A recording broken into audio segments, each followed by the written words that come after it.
Perkenalkan, nama saya Fahmi Mutia Dewi dari program studi S1 Manajemen. Di sini saya akan menampilkan hasil presentasi dengan tema analisis produk Lifebuoy dan Dove. Yang pertama, saya akan menjelaskan profil perusahaan Lifebuoy terlebih dahulu. Jadi, Lifebuoy menjadi salah satu merek tertua milik Unilever, diluncurkan pada tahun 1984 sebagai sebuah produk yang terjangkau di Inggris untuk memenuhi kebutuhan masyarakat akan kebersihan tubuh yang baik. Tujuan Lifebuoy adalah untuk menyediakan solusi yang higienis dan sehat, di mana solusi tersebut dapat mudah dijangkau oleh masyarakat dengan harga yang murah dan mudah dijangkau. Fakta tentang Lifebuoy, yakni sabun mandi Lifebuoy telah teruji di laboratorium 100% melindungi tubuh dari kuman. Kemudian saat ini juga Lifebuoy telah terjual di Asia dan beberapa negara. Lifebuoy menjadi pemimpin pasar Asia. Produk yang dihasilkan oleh Lifebuoy, yakni sabun Lifebuoy, menjadi produk yang digemari masyarakat baik dari kalangan atas sampai menengah ke bawah. Menurut persentase, sabun Lifebuoy berada di urutan pertama paling banyak digunakan masyarakat, lalu diikuti oleh produk lainnya. Kandungan yang dapat membersihkan secara menyeluruh dan melindungi dari bakteri penyebab bau badan menjadi pilihan pertama bagi masyarakat Indonesia yang terletak di garis khatulistiwa yang memiliki 2 iklim dan sering mendapatkan paparan sinar matahari. Kemudian bahan yang digunakan mengandung peppermint, daun sirih, krim susu alami, dan aktif natural shield yang mampu membunuh kuman 10 kali lipat. Varian produk yang ditawarkan oleh Lifebuoy yakni sabun batang, sabun cuci tangan, kemudian sabun cair. Analisis strategi STP yakni yang pertama ada segmentasi dengan letak geografis, di mana produk sabun Lifebuoy ini menyebar rata hampir di seluruh Indonesia. Kemudian ada demografis. Produk ini digunakan untuk semua usia, namun tidak untuk balita. Dapat digunakan pula untuk pria dan wanita. Kemudian yang kedua ada targeting, di mana Lifebuoy menggunakan strategi selektif specialization dalam targeting segmen pasar. Dan ada positioning, menempatkan produknya pada persepsi konsumen dengan memanfaatkan atribut atau manfaat yang ada pada produk. Di mana Lifebuoy menjual produk dengan antibakteri khusus untuk keluarga. Strategi diferensiasi, di mana Lifebuoy menawarkan produk sabun mandi yang tidak dimiliki oleh sabun mandi lainnya, seperti efektif melindungi tubuh Anda dan keluarga dari kuman penyebab penyakit yang mudah menempel di kulit. Sebagai alternatif, Anda juga bisa menggunakan varian sabun mandi dari Lifebuoy. Kemudian ada personel. Perusahaan dapat meraih unggul dan bersaing dengan mempekerjakan juga melatih karyawan yang lebih baik ketimbang bekerja di perusahaan pesaing. Kemudian ada personel, di mana perusahaan Lifebuoy menciptakan pekerja yang handal serta mampu melaksanakan usaha-usaha produktif dengan prinsip swadaya dan kebersamaan. Ada channel. Lifebuoy menyalurkan produk hampir di seluruh daerah Indonesia, menjual produk pada distributor dari yang besar hingga pada pengecer seperti warung kecil.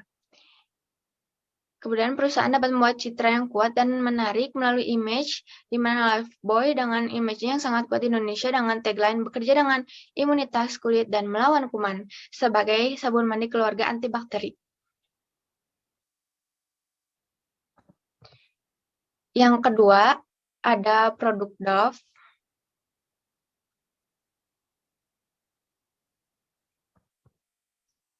Merek Dove diluncurkan di Amerika Serikat oleh perusahaan Unilever pada tahun 1955 sebagai sabun pembersih dengan sifat pelembab yang telah dikembangkan untuk mengobati korban luka bakar selama Perang Korea.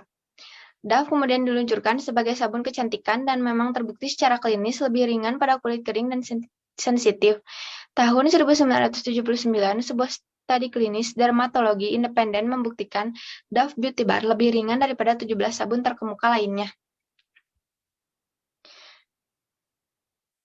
Kemudian, produk yang dihasilkan oleh Dove yang pertama kali dikenal oleh masyarakat adalah Dove White Beauty Bar, yakni produk pembersih tubuh dan wajah yang berbentuk batangan.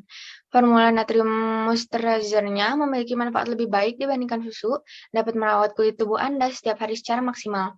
Penggunaan sabun Dove setiap hari akan membantu merawat kulit secara menyeluruh dari dalam hingga ke bagian luar. Kemudian ada strategi analisis STP. Yang pertama ada segmentasi geografis, di mana produk sabun Dove ini sudah menyebar hampir di seluruh Indonesia sama dengan sabun Lifebuoy. Segmentasi demografisnya yang dituju adalah wanita dari usia remaja hingga dewasa. Kemudian dari psikografisnya, sabun Dove ditujukan untuk mengandung pembersih yang lembut bagi kulit. Segmentasi perilaku, di mana Dove ini diposisikan sebagai sabun kecantikan mengandung natrium moisture, merupakan kombinasi unik dari pelembab dan nutrisi alami kulit, dapat merawat kulit. Kemudian ada targeting, di mana target pasar sendiri, Dove menempatkan produknya pada swalayan toko yang mudah dijangkau oleh konsumen. Yang ketiga ada positioning, dengan mempromosikan diri sebagai produk yang dapat memberikan manfaat untuk kulit sejak pemakaian pertama. Di sini ada strategi diferensiasi, di mana Dove melakukan strategi diferensiasi produk oleh Dove dengan menawarkan produk dilengkapi dengan fungsi dari produk itu sendiri. Perusahaan menawarkan sabun kecantikan kulit yang memiliki berbagai macam vitamin untuk merawat tubuh, terutama bagi wanita, sebagai nilai tambah produk yang tidak dimiliki produk lain. Kemudian ada personel, di mana Dove tidak hanya menjual produk, namun juga memberikan edukasi pada anak muda di 140 negara untuk meningkatkan kepercayaan diri, memberikan yang terbaik, serta membantu anak muda untuk menyadari bahwa mereka cantik apa adanya.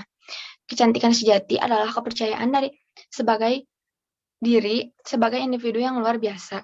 Kemudian ada channel.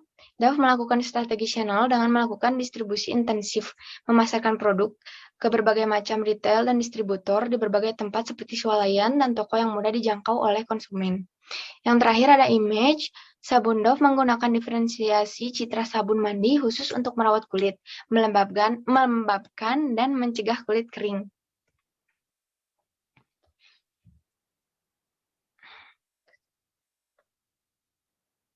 Jadi kesimpulannya, kedua produk berasal dari perusahaan yang sama, yaitu Unilever memproduksi sabun mandi Lifebuoy dan Dove memiliki tujuan yang berbeda. Selama ini, Lifebuoy menargetkan keluarga, berbeda dengan Dove yang menargetkan pada wanita muda. Meskipun sama-sama memproduksi sabun mandi, tapi keduanya mampu meningkatkan segmen pasar, karena masing-masing produk memiliki kekuatan dan kelemahan yang berbeda. Sehingga keduanya pun masih bisa bersaing dan memenuhi pangsa pasar.